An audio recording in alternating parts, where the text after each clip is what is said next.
1456년 조선 역사상 가장 참혹한 피바람이 한양을 뒤덮었습니다. 단종 보기를 꾀하다 발각된 사육신과 그 가족들 무려 500명에서 800명에 이르는 사람들이 처형당하거나 노비로 끌려갔습니다. 아버지가 죽고 형제가 죽고 아들이 죽었습니다. 삼족을 멸하는 잔혹한 형벌 앞에서 한 가문의 핏줄이 완전히 사라지는 것은 시간 문제였습니다. 그런데 이 참극의 한복판에서 기적처럼 살아남은 아이가 있었습니다.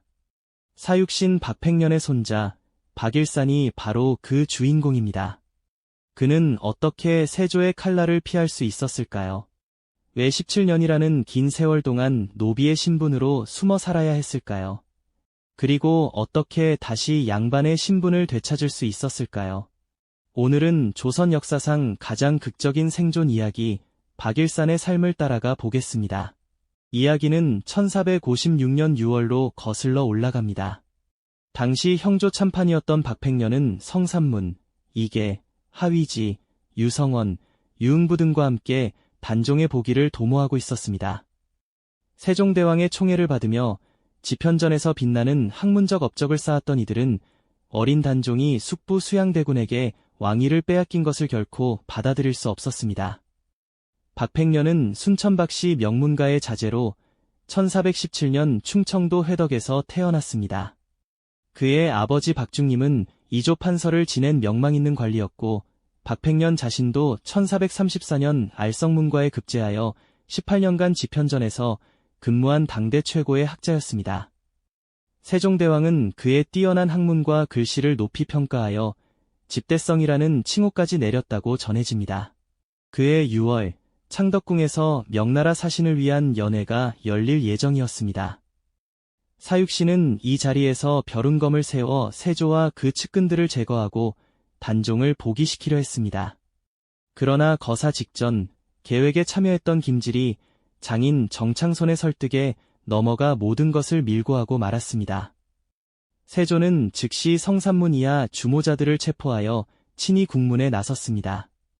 연려실 기술과 육신전에는 이때 박팽년과 세조 사이에 오간 유명한 대화가 기록되어 있습니다. 세조는 박팽년의 재주를 아꼈기에 은밀히 사람을 보내어 항복하면 살려주겠다고 전했습니다. 그러나 박팽년은 세조를 전하가 아닌 날이라 칭하며 단호히 거절했습니다. 세조가 분노하며 내가 이미 나에게 신이라 일컬었고 내게서 녹을 먹었으니 지금 비록 신이라 일컫지 아니해도 소용없다고 다그치자 박팽년은 담담하게 대답했습니다. 나는 상황의 신하로 충청감사가 됐고 장계에도 나리에게 한 번도 신이라 일컫지 아니했으며 녹도 먹지 않았소. 세조가 박팽년이 올린 장계를 확인해보니 과연 신자는 단 하나도 없었고 모두 거자로 대신 쓰여 있었습니다. 또한 세조가 내린 녹봉도 한 톨 쓰지 않고 창고에 그대로 봉해져 있었습니다. 죽음을 각오하고 단종에 대한 충절을 지킨 것이었습니다. 박팽년은 혹독한 고문 끝에 6월 7일 옥중에서 숨을 거두었습니다. 세조는 이미 죽은 그의 시신마저 거열령에 처하고 목을 베어 효수한 뒤 팔도에 전시하라 명했습니다. 박팽년의 아버지 박중림은 능지처사되었고 동생 박대년과 새아들 박헌, 박순, 박분 모두 처형되었습니다. 3대가 멸문당하는 참혹한 비극이었습니다.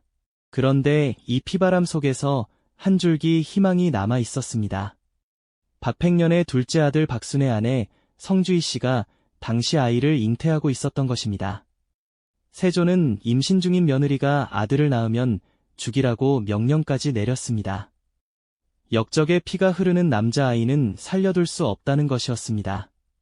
성주희 씨는 죄인의 가족으로서 경상도 관노비가 되어 친정인 대구 묘골로 내려왔습니다. 그리고 얼마 후 아들을 낳았습니다.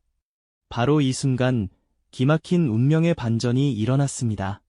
공교롭게도 성주희 씨를 따라온 여종도 같은 시기에 출산을 했는데 여종은 딸을 낳았습니다. 당시 현명한 사람의 기지로 혹은 여종 자신의 결단으로 두 아이를 밖에 치게 한 것입니다. 역적 박팽년의 손자는 딸이라 속이고 여종의 딸을 아들이라 신고했습니다. 그렇게 박팽년의 유일한 핏줄은 박시성을 가진 노비라는 뜻의 박비라는 이름으로 세상에 나왔습니다. 죄인들을 점검하러 관리가 올 때마다 여종의 딸을 대신 내세워 검열을 통과했습니다. 어머니 성주희 씨는 관비의 신분으로 수절하며 평생을 아들 곁에서 지켰습니다. 연려실 기술은 성주희 씨에 대해 관비가 되어서 수절하며 평생을 마쳤다라고 특별히 기록하고 있습니다. 당시 영모에 가담하여 관비가 된 여인들 중에는 권력자의 첩이 되거나 개가하는 사례가 많았는데 성주희 씨는 아들을 키우며 절개와 의리를 지키며 살았기 때문입니다. 박비는 외할아버지의 고향인 묘골에서 노비의 신분으로 성장했습니다.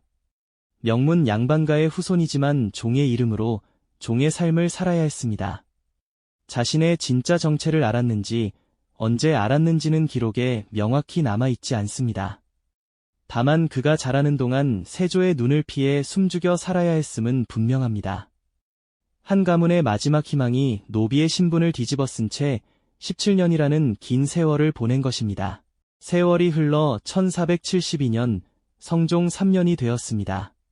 박비의 나이 17세가 되던 해였습니다. 이때 그의 운명을 바꿀 한 사람이 경상도에 부임해 왔습니다. 바로 이극균이었습니다. 이극균은 박비의 아버지 박순과 동서 사이, 즉 박비의 이모부였습니다. 경상우도 병마절도사로 부임한 이극균은 처가인 묘골 성주희 씨 집안을 방문했다가 조카 박비가 살아있다는 사실과 그 사연을 알게 되었습니다. 연려실 기술의 기록에 따르면 이극균은 박비를 불러 눈물을 흘리며 말했습니다. 내가 이미 장성하였는데 왜 자수하지 않고 끝내 조정에 숨기는가. 이때는 이미 세조도 세상을 떠난 뒤였습니다. 예종을 거쳐 성종이 즉위했고 세상의 분위기도 많이 달라져 있었습니다. 사육신을 충신으로 인식하기 시작하는 분위기가 서서히 형성되고 있었던 것입니다. 이극균은 조카에게 더 이상 숨어 살지 말고 자수하기를 권유했습니다. 박비는 서울로 올라가 성종에게 자신의 정체를 고했습니다. 17년간 숨겨왔던 진실, 자신이 사육신 박팽년의 유일한 손자라는 사실을 마침내 밝힌 것입니다. 성종의 반응은 뜻밖이었습니다. 그는 박비를 처벌하기는커녕 크게 기뻐했습니다. 사육신이라는 금기어를 입에 담기조차 어려웠던 시대였지만 성종은 박팽년 가문의 마지막 후손이 살아있다는 사실에 감동한 것입니다. 성종은 박비에게 특별히 용서를 내리고 새 이름을 하사했습니다. 일산, 오직 하나뿐인 산호 보석 같은 귀한 존재라는 뜻이었습니다. 넓은 바다 한가운데 홀로 떠있는 산호섬처럼 귀한 생존이라는 의미를 담은 이름이었습니다. 노비 박비는 이렇게 박일산으로 다시 태어났습니다. 박일산은 자신을 20여 년간 키워준 외가의 깊은 은혜를 느꼈습니다. 1479년 성종 10년, 그의 나이 24세가 되던 해에 외가의 후손이 끊기고 말았습니다. 박일산은 외조부의 은혜에 보답하고자 외가의 터전인 묘골에 정착하기로 결심했습니다. 그리고 그의 태고정이라는 정자를 세웠습니다. 이 정자는 현재 보물 제554호로 지정되어 있으며 임진왜란 당시 화재로 일부가 소실되었다가 1614년 광해군 시절에 중건되어 오늘날까지 남아있습니다. 박일산이 터를 잡은 묘골은 대구광역시 달성군 합인면에 위치한 마을입니다. 산으로 둘러싸여 외부에서는 안이 보이지 않는 특이한 지형으로 마치 토끼굴을 연상케 합니다. 이 숨겨진 땅에서 박팽년의 후손들은 뿌리를 내리고 번성하기 시작했습니다. 순천박씨 충정공파의 집성촌이 형성된 것입니다. 박일산 이후 이 가문은 영남의 대표적인 양반마을로 성장했습니다. 후손 중에는 박계창이라는 인물이 있었는데 그에게 얽힌 전설적인 이야기가 전해집니다. 어느 날 밤 박계창의 꿈에 5사람이 나타났습니다. 그들이 말하기를 박팽년 저 친구는 손자를 남긴 탓에 기일에 밥이라도 챙겨 먹는데 우리는 배가 너무 고프다네라고 했다는 것입니다. 놀라서 깨어보니 그날이 바로 고조부 박팽년의 제삿날이었습니다. 이후 박계창은 5 사육신의 신의를 함께 모시고 제사를 지냈고 이것이 오늘날 육신사의 시초가 되었습니다. 한 가문의 마지막 씨앗이었던 박일산은 결국 큰 나무가 되어 무수한 가지를 뻗었습니다. 근대에 이르러 묘골이 배출한 대표적인 인물로는 구선 국회의원의 3번의 국회의장을 역임한 박준규 전 의장이 있습니다.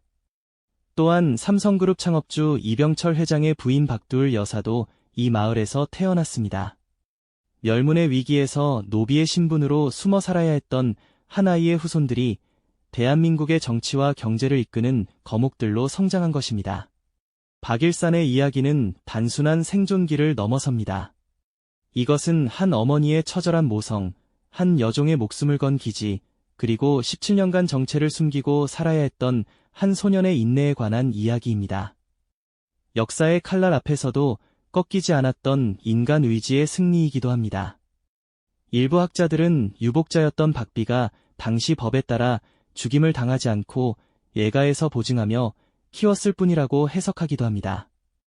아이 바꿔치기 이야기는 후대에 덧붙여진 전설일 가능성도 있다는 것입니다. 그러나 선조실록의 사관조차 박팽년의 후손 박충호에 대해 기록하며 유복자였기에 죽음을 면했고 딸을 낳았다고 속여 화를 모면했다고 적고 있으니 이 이야기가 당대부터 널리 알려져 있었음은 분명합니다. 박팽년이 세조 앞에서 끝까지 나리라 부르며 신하됨을 거부했던 것처럼 그의 손자 박일산도 17년간 노비의 삶을 견디며 가문의 맥을 이었습니다.